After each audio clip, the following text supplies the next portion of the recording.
생태계 구성 관계. 개체들의 모임을 뭐라고? 개체군. 개체군의 다른 말은 뭐라고? 우리 집단. 여러 개체군들의 모임을 뭐라고? 군집. 여러 군집들의 모임을 생태계라고 하는 거야. 이렇게. 자, 개체군은 한 종으로 이루어져 있어. 한 종으로 구성됩니다. 자, 군집은 그래, 여러 종, 여러 개체군으로 이루어져 있다. 여기 여러 종들, 여기는 한 종이다. 자, 그래서 이 생태계라고 얘기하는 개념은 이 안에는 생물도 살고 있다. 이렇게. 자, 이건 시험에 나올 거야. 생태계 구성 요소. 생물적 요소. 그냥 생물들이라는 얘기지. 비생물적 요소. 이거는 환경이라는 얘기야. 환경. 자, 환경에는 빛도 있고 온도도 있고 물, 공기, 토양 이러한 환경들이 있고 그 안에 생물적 요소, 생물들이 살고 있다. 생산자, 소비자, 분해자로 이렇게 일컬어지는 생물들이 살고 있다. 비생물적 요소, 환경이 생물에게 미치는 영향을 작용이라고 부르고 반대로 생물들이 환경에 미치는 영향을 반작용이라 부르고 생물들 사이에 주고받는 영향을 상호작용이라고 부른다. 이거 구분할 수 있어야 된다.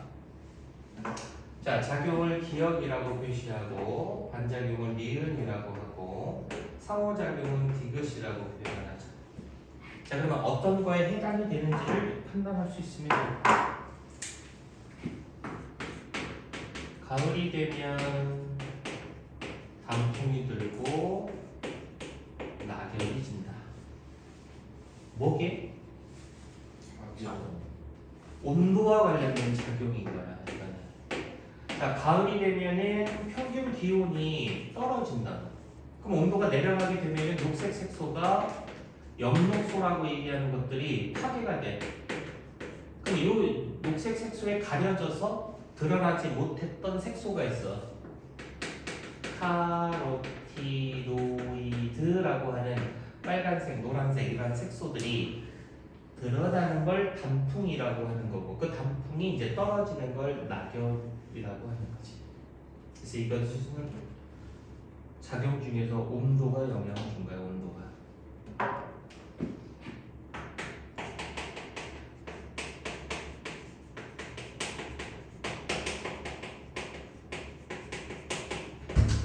숲이 우거지면 습해진다. 이건 뭐야? 뭐게? 숲이 우거지면 왜 습해져? 숲이 우거진다라는 얘기는 나무들이 빽빽하게 들어서 있다라는 거잖아. 그럼 지면에 도달하는 빛의 양이 어떻게 되겠어? 감소한다는 거지. 그럼 그 환경은 어떤 환경으로 변하는 거야? 습한 환경으로 변하는 거지. 누구 때문에? 숲을 이루고 있는 나무들이 빽빽하게 들어서 있기 때문에. 그래서 이건 뭐에 해당한다? 반작용 니은에 해당한다. 지렁이는 토양의 통기성을 증가시킨다. 그것도 반작용에 해당하는 거지. 스라소니는 문신토끼를 잡아먹는다. 잡아먹는 스라소니는 포식자, 잡아먹히는 토끼는 피식자. 서로 다른 생물들 사이에서 일어나는 상호작용이 디귿에 해당합니다. 이해됐어? 사자는 혈연 관계인 개체들과 무리 생활을 한다. 이게 뭐게?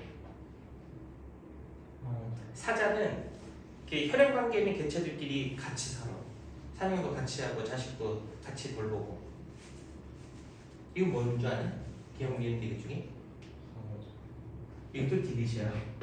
어? 이것도 디귿이고 이것도 디귿이라고? 아래 거. 나중에 개체. 상호작용은 종류가 두 가지가 있어. 개체군 안에서 일어나는 상호작용이 있고 군집 안에서 일어나는 상호작용이다. 그래서 요 위쪽 스라손이 눈시토끼를 잡아먹는 건 군집 내에서 일어나는 상호작용을 말하는 거고, 사자는 혈연관계에 있는 개체들끼리 모여 산다라는 얘기는 개체군 내 상호작용의 가족생활을 말하는 거야. 군집 내 상호작용의 포식과 피식을 말하는 거야. 이런 것들을 얘네들이 보기를 보고 기억인지 니은인지 디귿인지, 디귿 중에서도 군집 안에서 일어나는 건지 개체군 안에서 일어나는 건지 이런 것들을 구분해낼 수 있어요. 이거 문제 나와. 그냥 점수 깔아주는 걸로. 이해됐어? 그래서 이제 뭐부터 할 거냐면 요 작용, 빛, 온도, 물 이런 것들이 생물에게 미치는 영향부터 할 거야. 그래서 거기에 144페이지에 생태계에는 군집으로 이루어져 있고, 군집은 여러 개체군으로 이루어져 있고, 개체군은 개체들로 이루어져 있다라고 하는 구성 관계가 나와 있는 거고, 생산자, 소비자, 분해자 모르는 사람은 없겠지. 근데 조심해야 되는 부분이 이런 것도 있어. 식물만 생산자냐라는 거거든. 자, 거기 조류, 그 조류가 새냐? 해조류. 그렇지, 이건 해조류인 거지. 조류 그러니까 새라고 그래. 아니야. 식물하고 해조류 얘네들이 생산자에 해당하는 거야. 그래서 스스로 광합성을 통해 유기물을 만들고 본인이 분해해서 세포호흡을 통해 에너지를 꺼냈습니다. 독립영양생물이라고 하는 거. 그 다음에 소비자, 우리, 그지? 종속영양생물. 그 다음에 분해자, 다른 생물의 사체, 배설물 속에 있던 유기물을 무기물로 바꿔버리는 애. 그래서 환경으로 되돌려주는 애. 이런 걸 분해자라고 부른다. 오케이? 왜 대답을 안 해? 네. 그래서 거기 중간에 그림 있잖아. 1번, 2번, 3번, 4번. 1번이 뭐게? 작용. 2번은 반작용. 3번은 개체군 내 상호작용을 말하는 거야. 그럼 4번도 이거는 군집 안에서 일어나는 군집 내 상호작용을 말하는 거지. 이해됐냐? 그래서 그 아래에 예시 나온 거 있지? 전체를 한데 묶어서 이런 것들을 구분할 수 있어야 한다. 비옥한 토양에서 식물이 잘 자란다. 수온이 돌말 개체군에 크게 영향을 준다. 낙엽이 쌓이면 토양이 비옥해진다. 지뢰의 암석의 풍화 속도가 촉진돼 토양이 형성이 된다. 질소고동 세균에 의해 토양 암모늄 이온이 증가한다. 텃세, 손이제, 사회생활, 포식, 회식, 분석 이런 것들을 구분해낼 수 있어야 한다라는 거야. 기억니은, 디귿니은 1번, 2번 아까 3번이 개체군 내에서 일어나는 거. 여기 3번, 여기 4번. 됐어? 오케이. 자, 그 다음에 이제 오른쪽 이걸 할 거야. 빛과 생물들 사이의 관계. 지운다? 네. 지워도 되지? 어차피 영상 촬영하니까. 근데 들어와서 봤어? 지난 수업 영상? 유전병? 안 봤지? 봤어 안 봤어? 어쭈? 안 봐? 다 닫을 거야. 씨. 다 비공개로 바꿀 거야. 어? 안 보는데 뭐더러 공개해 너? 어? 바꿀 거야. 빛. 자, 먼저 빛의 세기가 어떻게 생물들에게 영향을 주는가. 요 그림. 얘랑 그때 봤지? 빛의 세기에 따른 광합성 속도 그래프. 빛이 0이야. 이산화탄소를 내보내는 호흡만 한다. 이만큼의 이산화탄소를 내보낸다는 뜻. 빛이 없어? 그럼 광합성을 못해. 근데 대신 호흡은 해. 그럼 호흡을 한다는 얘기는 우리도 이산화탄소를 내뱉듯이 얘도 이산화탄소가 문 밖으로 나가는 거야. 빛 에너지가 점점 증가해. 그러면 식물은 그 빛을 이용해서 광합성을 하기 시작한다고. 이렇게. 그러다가 어느 빛 이상 증가해도 더 이상 광합성 속도는 증가하지 못해. 그래서 최대 4만큼의 이산화탄소를 더 흡수했다라는 거지. 됐냐? 왜 증가하지 못하지? 빛이 좋은데. 이 지점을 광포화점이라고 부르는 거야. 세포수가. 자, 광포화점까지는 빛의 세기가 증가하면 광합성 속도는 이렇게 증가해. 근데 왜 이 이상에서 빛의 세기가 증가하는데 광합성 속도는 증가하지 못할까? 그 이유가 세포수 유전에서. 알아요. 식물은 광합성을 빛 에너지를 흡수하지. 빛 에너지를 누가 흡수하는 줄 알아?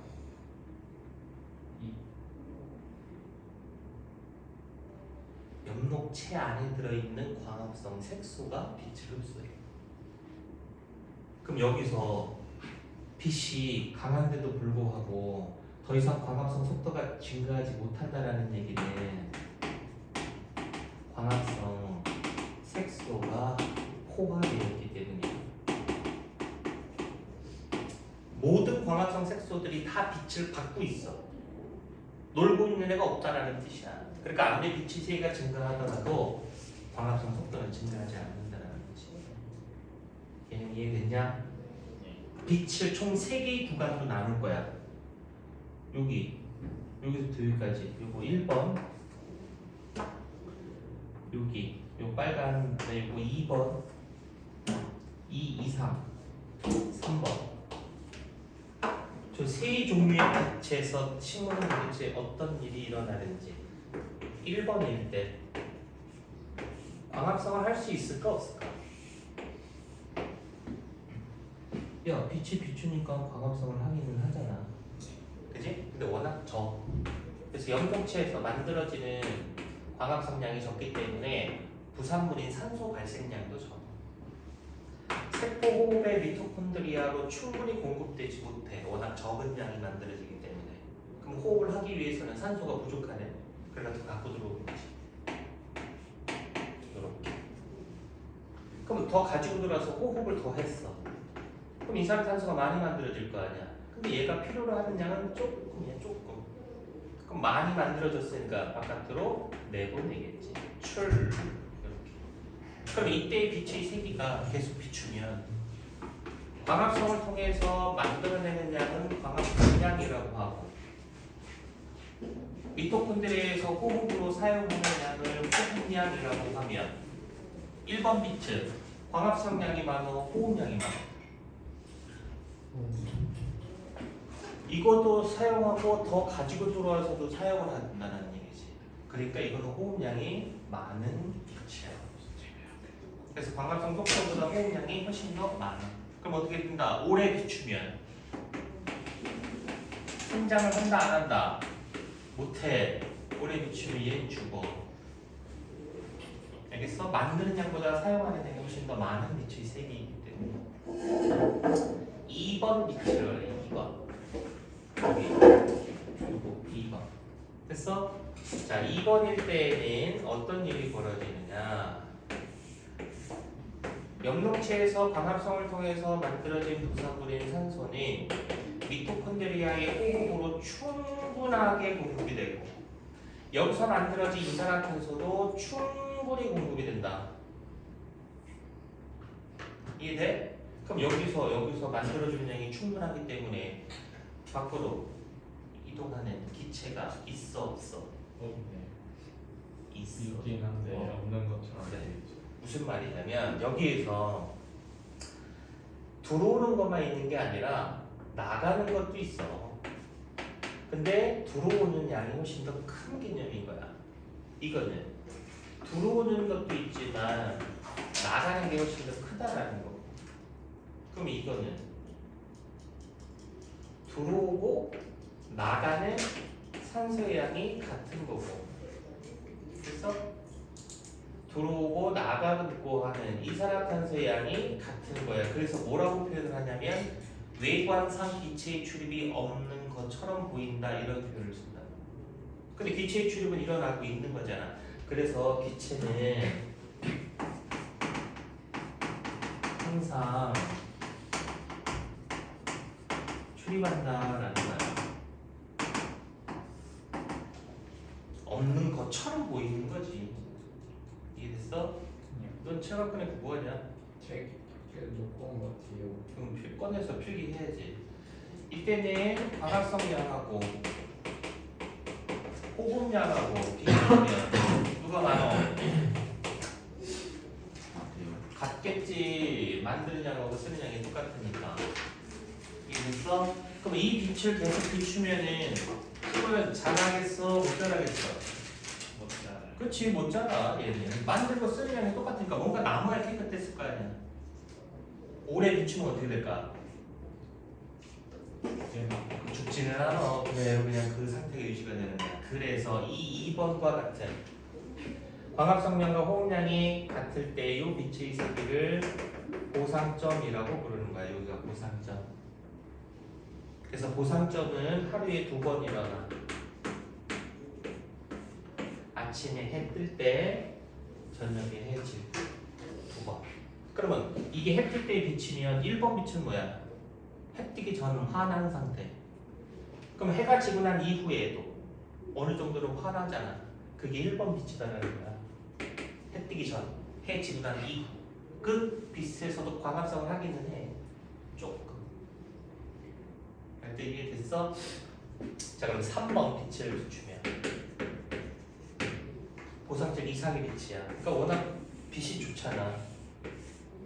그러니까 연목체에서 산소를 이제 많이 만들어주고 미토콘드리아에서도 충분히 쓰고 남아서 바깥으로 내보내주는데 이때도 들어오는 것도 있다. 근데 이건 나가는 산소가 훨씬 더 많아. 이건 이산화탄소가 충분히 공급이 안 돼. 그래서 바깥에서 이산화탄소를 더 흡수해서, 그러니까 여기서도 나가는 것도 있지만 들어오는 양이 훨씬 더 많다는 거지. 그럼 더 가지고 돌아서 광합성을 더 하잖아. 그러니까 이때는 만들어 사용하는 광합성량하고 호흡량하고 비교하면 누가 많다? 광합성량이 훨씬 더 많다. 잘하겠어? 안 잘하겠어? 잘 잘하지. 그래서 해가 뜨고 난 이후에 그 지기 전까지의 빛의 세기에서는 광합성량이 호흡량보다 많다는 거지. 개념 이해됐어? 어? 그리고 또 요거 요만큼 이만큼을 뭐라고 부르는 거냐면 이 식물이 하루 동안 광합성을 한 총 광합성량이야. 여기 총 광합성량. 요만큼은 무슨 양이게? 요만큼은 호흡량이야. 그러면 이만큼 만들고 요만큼 쓰면 요만큼이 남겠네. 그 남는 요 양을 뭐라고 부른다? 순광합성량이라고 부른다. 그래서 이거를 쓰면은 총 광합성량은 호흡량 더하기 순광합성량이다. 그래서 이거 합친 게 총광합성량인 거야. 그럼 여기서 문제. 광포화점일 때 총광합성량은 얼마? 광포화점일 때 총광합성량 6. 이만큼인 거야. 그러니까 6이야. 이해됐어? 그럼 호흡량은 얼마야? 2. 호흡량은 빛의 세가 0일 때 요만큼을 호흡량이라고 하는 거야. 그러니까 호흡량은 2란 말이지. 근데 여기 마이너스 부분은 나간다라는 개념이야. CO2가. 이해됐어? 순광합성량은 그래서 얼마야? 4. 이해됐어? 그래서 이거랑 이거랑 더한 게 총광합성량이다. 할 때 이해됐냐? 그러면 여기 고상점일 때 총광합성량은 얼마? 왜 0이야? 2. 이만큼 광합성을 한 거잖아. 그럼 호흡량이 얼마야? 2지. 만든 양하고 쓰는 양이 똑같아. 남는 게 없잖아. 가만. 아까 광포합점에서도 호흡량이 2라며. 보상점일 때도 호흡량이 2라며. 이것은 호흡량이 일정한 거야. 왜? 왜일까?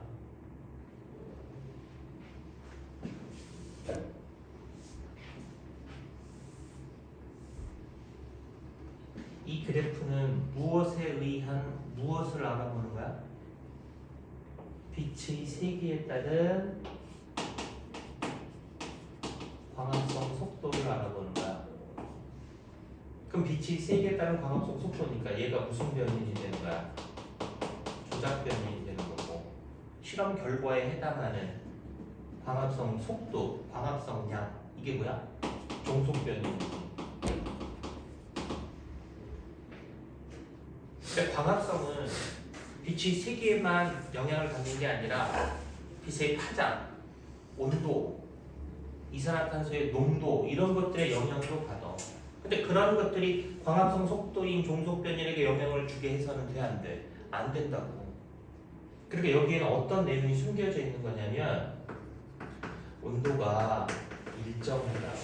파장도 적색과 청자색 파장도 최적 조건을 맞춰준 거야. 그러니까 온도가 일정하면은 호흡량이 일정한 거야. 온도가 일정하면 원래 온도에 따른 호흡량은 증가하게 돼 있다고. 아, 이쪽이 온도고 이쪽이 이제 상대값인데 온도가 증가하면 이제 광합성 총광합성 속도가 이렇게 되는 거야. 총광합성량. 근데 호흡량이 이렇게 되는 거라고. 그 온도가 증가할 때 호흡량은 지금 증가하잖아.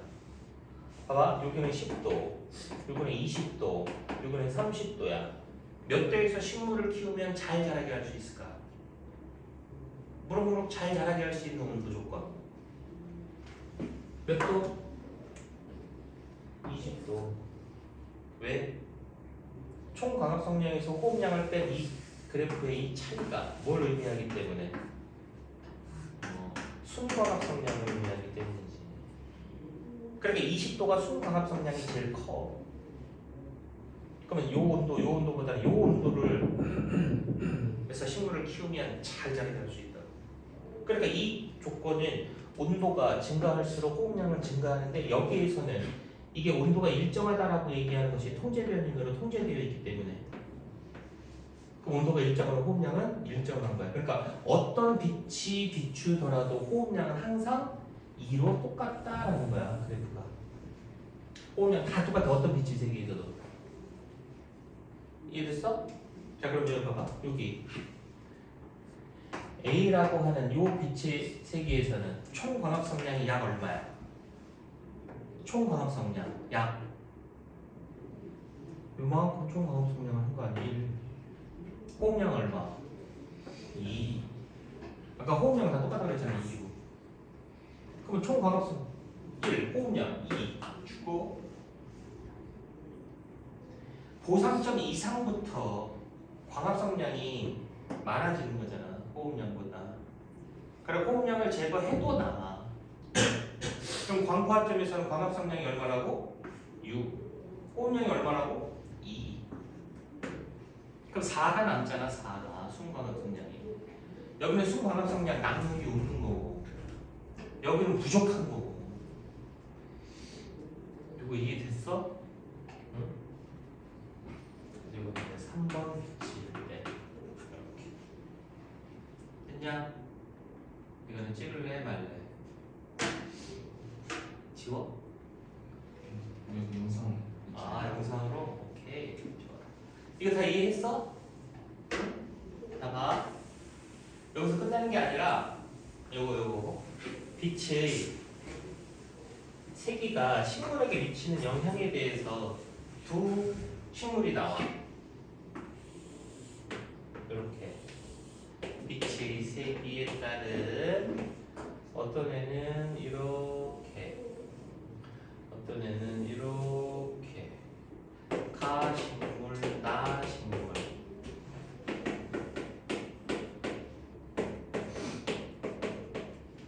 이 두 식물에게 A라고 하는 빛을 비추면 이게 어떻게 돼? 가식물. A 빛에서 얘는 오래 비추면 얘는 죽어. 얘는 잘 살아. 왜일까? 나 식물의 입장에서는 A 빛은 본인의 보상점 이상의 빛이지. 가 식물에 있어서 A 빛은 본인의 보상점 미만이라고. 아까 보상점 미만의 빛에서는 식물이 죽고 보상점 이상의 빛에서는 잘 자란다 그랬잖아. 그렇게 얘는 잘 자라고 얘는 오래 비추면 죽어. 그럼 죽는 이유는 광합성량보다 호흡량이 많기 때문에. 잘 자라는 이유는 광합성량이 호흡량보다 많기 때문에. 이해됐어? 자, 그러면 이 둘을 비교하면 어떤 식물이 빛이 강할 때 잘 자라는 거야? 그럼 반대로 어떤 식물이 빛이 약해도 잘 자래? 얘가? 어떤 빛이 약해도 잘 자라? 나. 그치? 그래서 이 나와 같은 이 식물을 뭐라고 부르는 거냐면 음지식물이라고 하는 거야. 빛의 세기가 강해야 잘 자라는 가와 같은 식물을 양지식물이라고 부르는 거야. 이해됐어? 가는 양지식물이고 나는 음지식물이다. 그렇게 식물들마다 빛의 세기에 따라서 적응하는 형태가 다른데 이걸 보면 돼. 잎의 형태를 보는 거야. 양지식물은 양엽이 발달하고 음지식물은 음엽이 발달을 하는데, 그럼 양엽은 어떻게 생겼냐면 잎이 이렇게 폭이 넓지 않아. 좁아. 그리고 잎의 두께는 이게 두꺼워. 근데 음엽은 넓어요. 넓어. 잎의 면적이. 그리고 두께는 얇아. 여기서 이것도 나온 적이 있어. 왜 두꺼워? 울타리 조직이 두 층이기 때문에. 여기는 울타리 조직이 한 층이야. 음엽은 넓게 펼쳐진 거고 얘는 넓게 펼쳐지지 않는 거고. 그럼 빛의 세기가 약한 빛에서 잘 자라는 음지식물은 그 약한 걸 그래도 많이 받으려고 넓게 펼친 거지. 말 때 이해됐어? 그러면 식물에서 이렇게 음엽과 양엽이 다르게 발달하는 건 무엇과 관련 있는 거야? 빛의 세기와 관련 있는 거야. 이해돼? 그리고 또 한 가지 이것도. 자, 나무 한 그루에서도 이렇게 될수록 빛의 세기는 어떻게 되니? 약해지는 거예요. 지면으로 내려올수록 빛의 세기는 약해져. 그래서 나무 한 그루에서도 많이 받는 이 위쪽과 빛을 적게 받는 아래쪽의 잎의 형태가 차이가 있다. 빛을 많이 받는 위쪽은 뭐가 발달하겠어? 양엽이 발달하는 거야. 그럼 빛을 적게 받는 이 아래쪽에서는 음엽이 발달을 해야 이 약한 빛을 많이 받을 수 있는 거라고. 그래서 한 나무에서도 이렇게 양엽과 음엽이 위에 있는 잎과 아래에 있는 잎이 차이가 발생한다. 그리고 식물들 사이에서도 차이가 발생하게 되는 거예요. 그래서 나중에 천이 과정을 공부할 때 양지식물을 양수림이라고 불러. 그 다음에 이 음지식물을 음수림이라고 부르는 거야. 그래서 이거 나중에 이제 양지식물, 양수림, 음지식물, 음수림 이렇게. 그래서 빛의 세기가 이렇게 식물들에게 주는 작용에 대해서 지금 정리를 한 거예요. 그래서 자 이번에는 거기 위에 나와 있는 그래서 거기 양엽과 음엽이 모양이 지금 다르게 생겼잖아. 울타리 조직이 두 층, 음엽은 울타리 조직이 한 층으로. 그다음 오른쪽에 있는 고상점, 광포화점, 양지식물, 음지식물 다 정리를 했지. 됐니?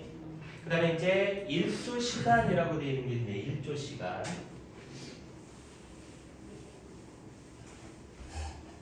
조금만 더 하고 쉬어. 1조 시간.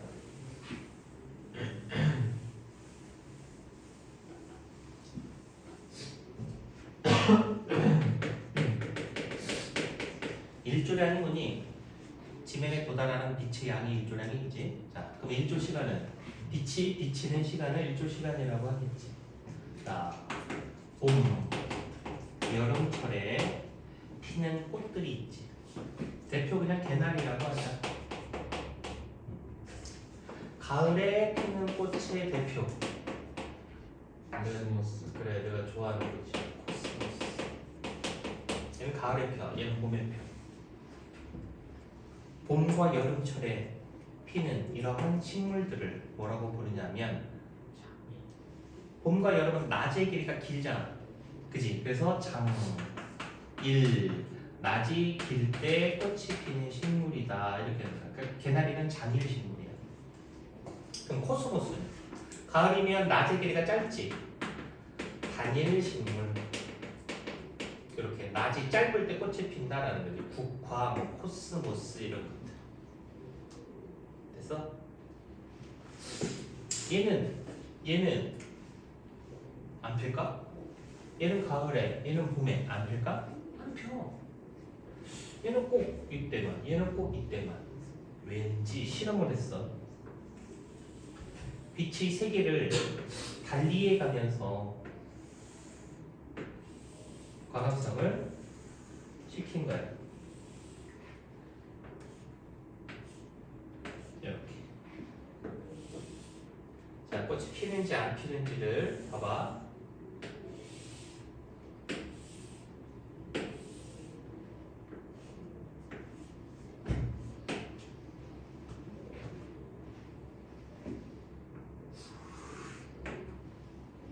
여기 있는 이 아래로 내려간 이 선의 의미는 한계 암기라고 불러. 한계 암기. 이거는 임계 시간이라고 불러요. 임계 시간. 무엇을 얘기하는 거냐면 개화에 필요한 최소한의 암기 시간을 말하는 거야. 자, 봐. 첫 번째, 두 번째, 세 번째 조건을 보면 이만큼이 빛이 없는 시간이야. 암기. 요만큼은 빛이 비치는 시간이야. 명기. 그럼 두 번째 조건은 암기를 요만큼만 암기. 세 번째 조건하고 첫 번째 조건에서 이 암기 전체의 시간은 똑같아. 근데 세 번째 조건에서 여기 가운데 한번 빛, 성광을 한번 비춰줘. 이것도 마찬가지야. 이만큼은 암기. 두 번째 조건 요만큼이 암기. 이것도 첫 번째 조건하고 똑같이 이만큼이 암기인데 여기도 중간에 한번 빛 이렇게 성광을 한번 비춰준다. 자, 그러면 첫 번째 조건, 두 번째 조건, 세 번째 조건에서 개나리가 꽃이 피는지 안 피는지를 판단해 봐야 되는데 항상 식물의 이름은 낮의 길이로 나와. 근데 이 낮의 길이로 나오면 그것을 밤의 길이로 바꿔서 바로 밤의 길이로 바꿔서 생각을 하면 쉽게 개화의 여부를 판단할 수 있다. 장1 식물은 단 야식물로 바꿀 수 있지. 낮이 기니까 밤은 짧을 거 아니야. 밤이 짧아야 꽃이 피는 애구나. 피겠어 안 피겠어 개나리는. 한 개 한 개를 넘어가 버려서 암기시가 너무 길어져 버렸기 때문에 안 펴. 개화를 안 해. 여기는 개화를 한다. 얘는 개화를 할까 안 할까? 암기, 빛, 암기. 빛이 비추기 때까지만을 암기로 인식을 해요. 이 다음은 암기로 인식이 안 된대요. 그러니까 얘는 개화를 하는 거야. 그럼 코스모스는 자 단일 식물이라고? 그러면 뭐야? 장이야. 장, 야, 반이 길어야 피네. 한 개 한 개를 지나갔네. 이거는 개화를 하고 얘는 못하고 넘어갔지만 중간에 빛을 한번 비춰줬기 때문에 암기를 요만큼으로만 인식을 하겠다. 짧은 암표. 그럼 봐봐. 첫 번째 조건하고 세 번째 조건은 무슨 시간은 같니 지금? 빛이 비치는 시간은 똑같잖아. 명기. 근데 여기는 안 피고 여기는 폈잖아. 그러니까 낮의 길이가 개화에 영향을 주는 것이 아니라 밤의 길이가 개화에 영향을 주는 거야. 그것도 연속된 밤의 길이가 개화에 영향을 주는 거라고. 중간에 끊겨버리면 개화가 안 될 수도 있고. 이해되냐? 그래서 이 한계 암기라고 얘기하는 개화에 필요한 최소한의 암기 시간. 그러니까 개화는 무엇에 달려 있다?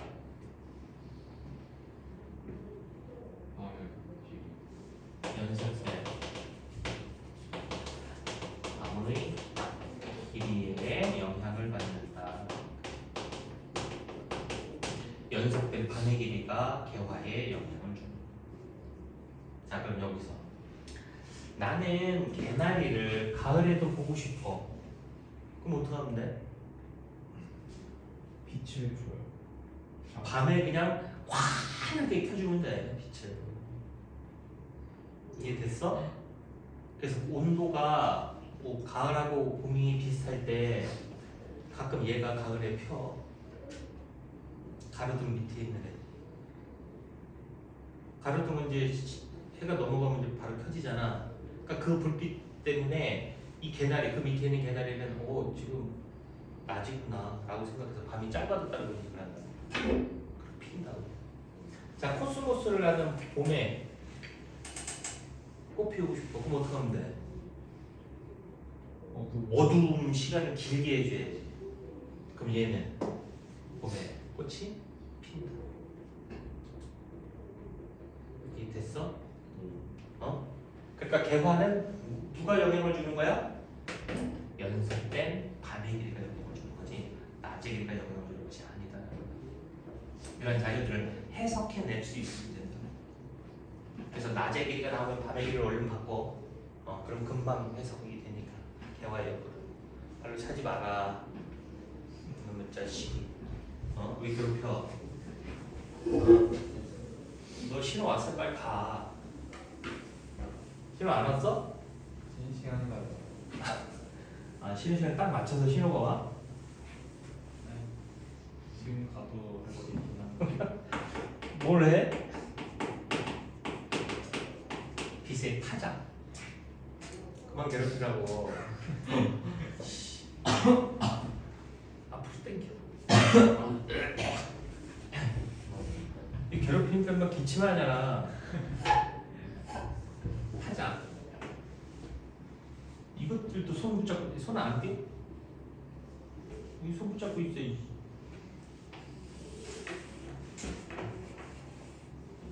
수신.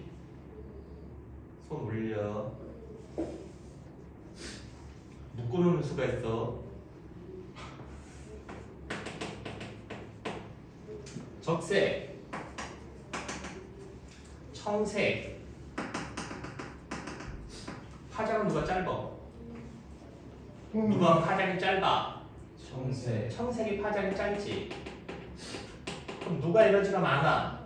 청색. 청색 에너지가 많지. 그러면 파장이 짧은 청색, 에너지가 많은 청색이 벌써 깊이 들어가고 얘는 얼마 못 들어간다. 바다에 사는 생산자 누구? 해조류.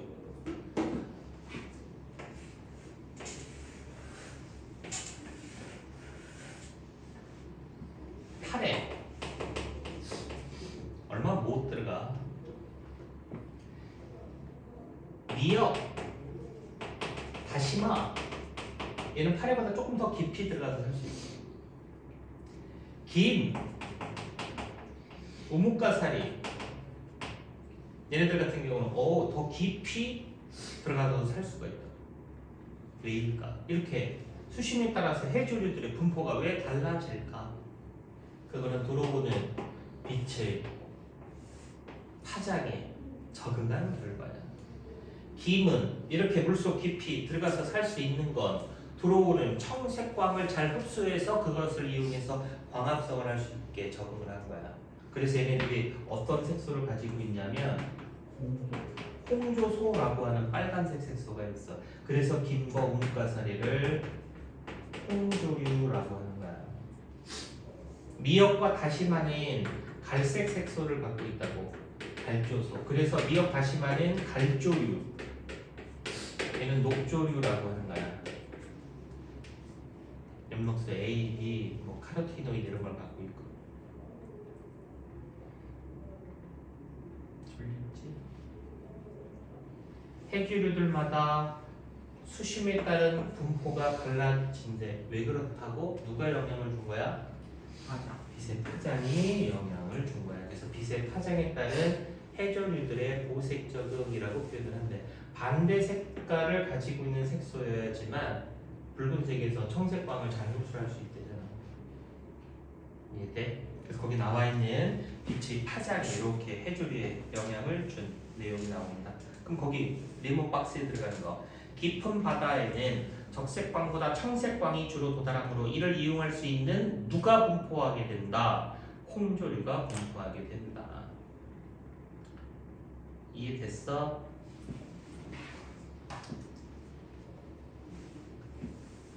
이제 B.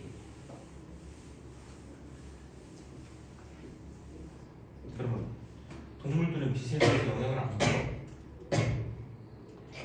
안 받아? 받아. 봄에 산란하는 애도 있고 가을에 번식하는 애들도 있어. 그건 일조 시간 때문인 거야. 이해돼? 자, 닭장이 있어. 닭장. 밤이 되면 불을 꺼줘야 되는데 불을 켜놔. 왜? 알라피아. 빗자국이 눈으로 걔네들이 들어가잖아. 그럼 호르몬의 분비를 왕성하게 한대. 즉 생식샘에서 분비되는 호르몬들이 막 나오는데 그 알을 막 낳는 거야 밤에. 그런 알이 맛있겠냐? 지가 알 낳고 싶을 때 난 알이 우리한테는 더 몸이 좋은 거야. 동물 복지. 강제적으로 빛을 계속 밝히려면 걔네들 얼마나 많은 스트레스를 받니? 그렇게 해서 만들어진 알은 별로 맛이 없을 거야. 영양학적으로도 그렇대. 그럼 풀어서 키우는 거지. 반목. 먹고 싶으면 먹고, 싸고 싶으면 싸고, 알 낳고 싶으면 낳고, 이렇게. 그러니까 동물들도 빛의 영향을 받는 거라고. 식물만 영향을 받는 게 아니라. 맞아, 이해됐어? 자, 그 다음에 온도를 볼까? 온도? 온도. 자, 거기 보면은 개구리, 배 뭐 이런 거 나오는데 먼저 식물에게 준 영향.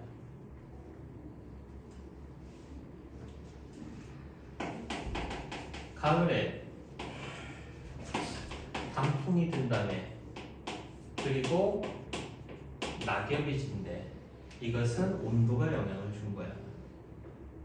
기온이 내려가면 엽록소가 파괴가 되니까 카로티노이드 색소가 드러나기 때문에 단풍이 들고 잎을 떨어뜨린다. 잎을 떨어뜨리는 애들은 낙엽수라고 불러. 근데 겨울이 되면 전부 다 식물들은 잎을 떨어뜨리는 건 아니야. 안 떨어뜨리는 애들도 있지. 걔네들 뭐라고 부르니? 상록수라고 불러. 상록수. 얘네들은 낙엽이 안 떨어지는 애들이야. 낙엽이 안 지는 애들이야. 그럼 얘네들이 추운 겨울을 잎을 달고 버텨야 돼. 그래서 얘네들이 여름철과 겨울철에 잎에 저장하는 형태가 차이가 있어. 여름철은 정말로, 겨울철은 포도당으로 저장하는데 왜? 왜 겨울에는 잎에 포도당으로 저장하고 여름에는 녹말로 저장하지? Q가 뭘까?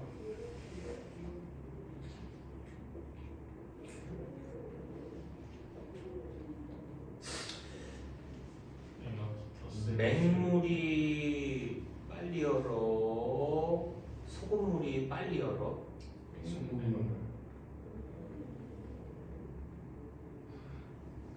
당연히 맹물 아니야? 소금물이 빨리 얼어? 그래 바다 진짜 어느 정도인데 맹물이 빨리 얼어. 가는 점 내림이잖아. 농도가 낮기 때문에 괜찮아. 화학 선택 안 하면 되니까. 하트네요. 그냥 생지하면 되지. 알아? 나머지? 맹물 했잖아요. 그러니까 맹물이 빨리 오는 거 알아? 너 바닷물 얼어 안 얼어? 안 먹어요. 얼어. 잘안 와서. 얼긴 얼잖아. 그렇죠. 포도당은 물에 녹아. 이건 물에 안 녹아.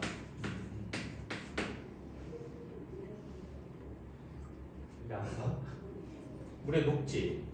그럼 이걸 많이 가지고 있으면 잎에 삼투압이 높아진다. 그럼 삼투압이 높아지면은 어느 점이 내려간다. 잘 안 나. 그래서 잎을 겨울철에도 갖고 있는 놈들은 이걸로 바꾸어서 저장을 하는 거야. 잘 보이지? 않으려고. 그래서 여름이 되면은 이제 이렇게 녹말의 형태. 그럼 이런 자리가 나오면 누가 영향을 준 거야? 온도가 영향을 준 거라고. 이런 거 구분할 수 있어야 된다. 이해됐어? 네. 이런 거 낙엽수, 삼국수 이런 거 잘 판단할 수 있고. 그 다음에 동물? 동물도 온도에 영향을 받아? 받지.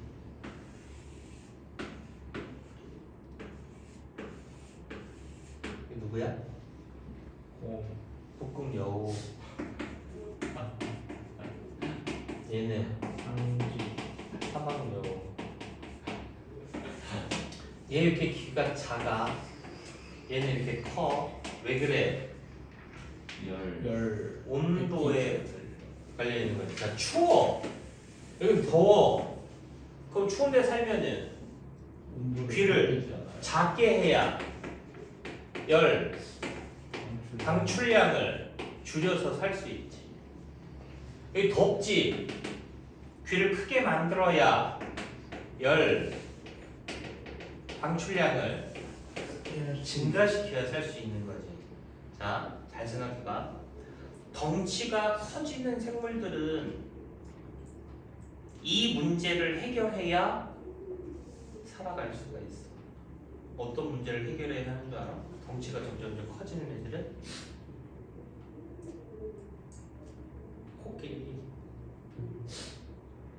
코끼리 점점 커지잖아.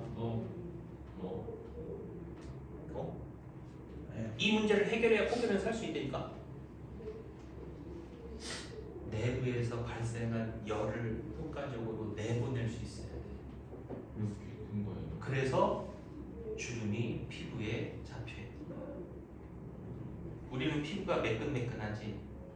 코끼리는 피부가 그래 주름이 져 있다고. 열을 많이 내보내기 위해서. 이해됐냐? 그래서 옛날에 매끈한 코끼리 피부로 태어난 애들은 다 도태된 거고, 주름진 피부로 태어난 코끼리가 생존하는 거라고. 적응한 거. 자연 선택. 이래서 그러니까 세포 수가 많아지면은 세포로 발생하는 열 에너지를 어떻게 할 거냐라는 거지.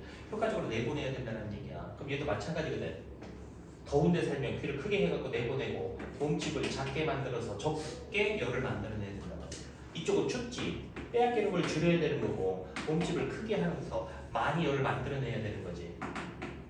열 발생량 이거는 증가시키고 이거는 열 발생량을 감소시켜주기 위해서 이렇게 추운데 갈수록 몸의 말단부가 작아지는 현상 대신 몸의 크기는 커지는 거야. 이게 온도가 영향을 주는 거지. 자, 그다음에 겨울잠을 자는 애들도 있잖아. 겨울잠 자는 애. 개구리, 뱀, 얘네들이 겨울잠을 자는 애들이지. 왜 겨울에 잠을 자? 얘네 겨울잠 자 안 자? 그게 겨울잠이냐? 겨울에서 겨울잠을 잘 시간 한 몇 개월 동안 잠만 자는 게 겨울잠이요. 겨울에서 얘네들 겨울에 들어가고 한 2, 3개월 계속 자. 언제까지 자? 그래 봄이 될 때까지. 왜? 추우니까. 얘네들은 온도가 조절이 안 되는 변형 동물이야. 변형 동물들은 왜? 괴롭혔어? 쉬는 시간 내가 응징해줄게. 아무것도 안 기다려. 자, 변형 동물들은 밖에 기온이 올라가면 얘네 기온도 올라가, 체온도 올라가고, 밖에 기온이 내려가면 얘네 체온이 내려가. 우리는 체온이 올라가다가 정상으로 조절이 되고, 체온이 내려가다가도 정상으로 조절이 되는 항원 동물이야. 근데 얘들은 그게 안 되거든. 추워, 자자 이거지. 따뜻한 봄 될 때까지. 대신 자기 전에 자면서도 호흡을 해야 되니까, 심장도 뛰어야 되니까 양껏 양분을 섭취한 후 겨울잠에 들어가는 거야. 근데 고문, 얘는 먹이가 부족해서 그래. 어차피 추운 겨울에 돌아다녀봤자 힘만 들고 먹이가 없다는 사실을 알아. 깨우친 거야. 그러니까 눈이 많이 오고 이제 추워졌구나. 그리고 이제 겨울잠 자는 거야. 이게 먹이 때문에. 이런 것들은 체온 조절이 안 되기 때문이잖아. 그래서 이러한 겨울잠, 동물들의 모습, 식물 이런 거 달라지는 거 다 무엇과 관련 있다? 온도와 관련 있다. 자, 하나 더. 호랑나비가 있는데 봄형이 있고 여름형이 있다. 봄형은 크기가 조그매. 색깔도 화려하지도 않아. 근데 여름형은 커. 그리고 막 색깔도 되게 화려해.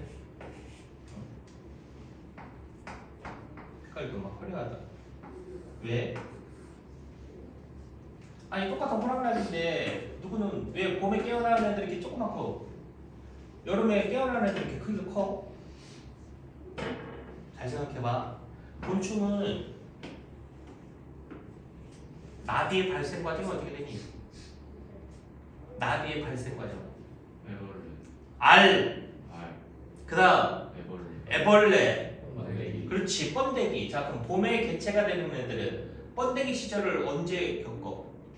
겨울이야. 겨울에 번데기 시절을 겪는다. 그 다음에 봄에 개체가 되는 거고. 그럼 여름에 깨어나는 얘는 번데기 시절을 언제 겪는 거야? 오. 그래, 얘는 봄에 번데기 시절을 겪는 거야.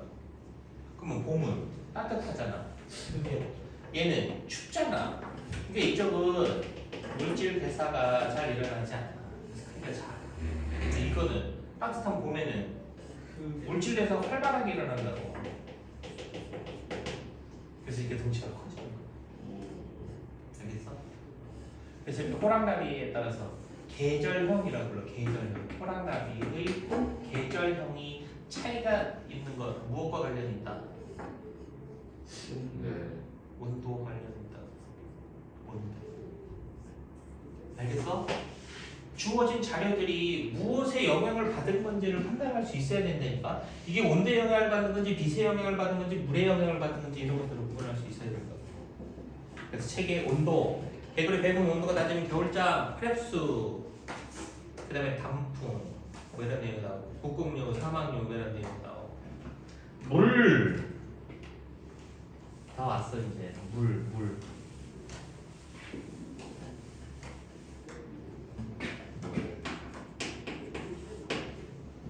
선인자는 이게 뭔 소리가 자꾸 찌긋찌긋나? 오늘 혼난다. 선인자는 저수조직이 발달되어 있다. 저수조직이 뭐야? 물을 저장할 수 있는 조직이야. 저수조직. 똑바로 하자.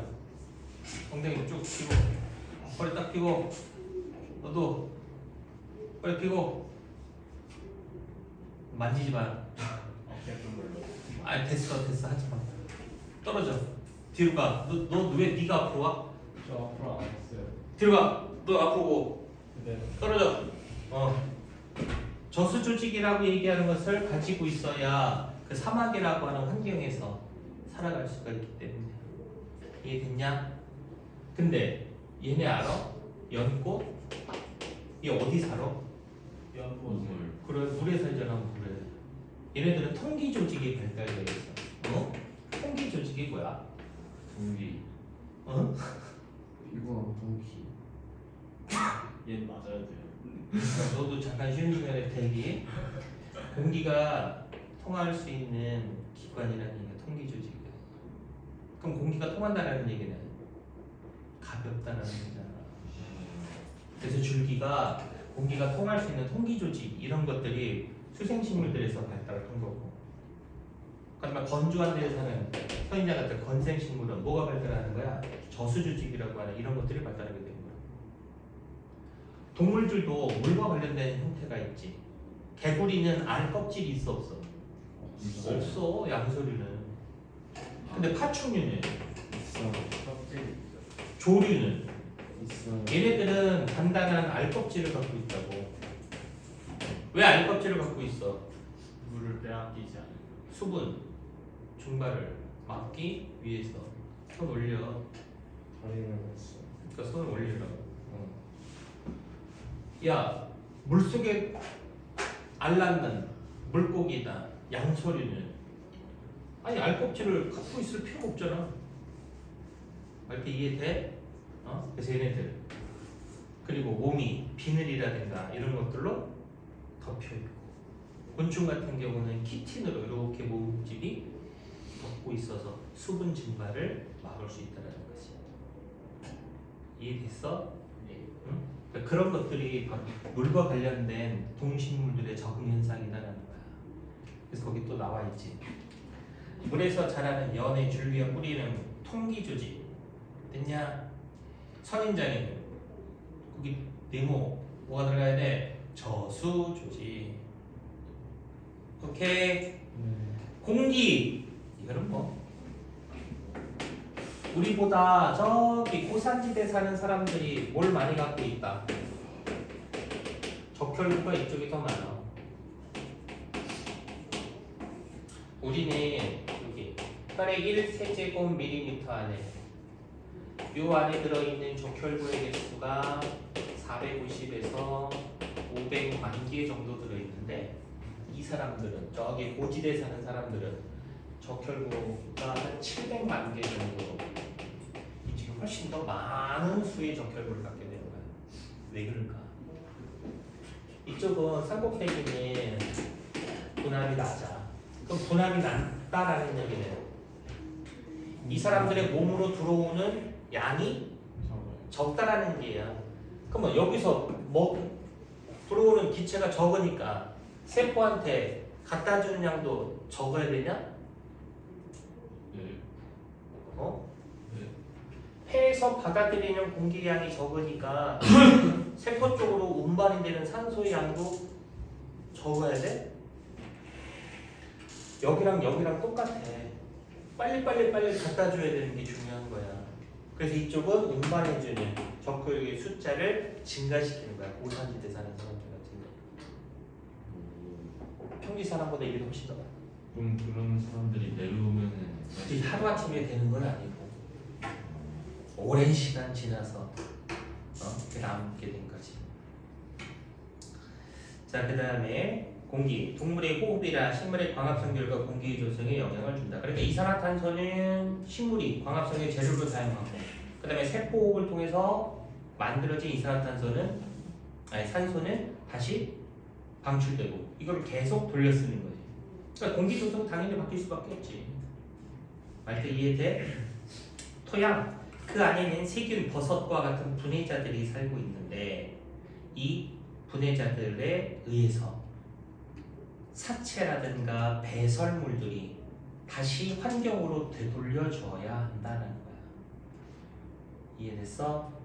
그리고 지렁이 두더지는 흙 속을 막 돌아다니니까 공기가 잘 통할 수 있는 통기성이 증가되기 때문에 그 토양이 비옥한 토양이다 이렇게 표현을 하는 거지. 말뜻 이해됐어? 네. 그래서 그 밑에 그림에 기역, 니을, 디귿, 리을 이런 것들이 무엇인지를 찾아야 돼. 이거. 됐어? 네. 배운 내용은 아니고 내용을 한번 쭉 보고 확인해 보면 되는 거야. 자 일단 여기까지 하고 자 요거 끊자. 오.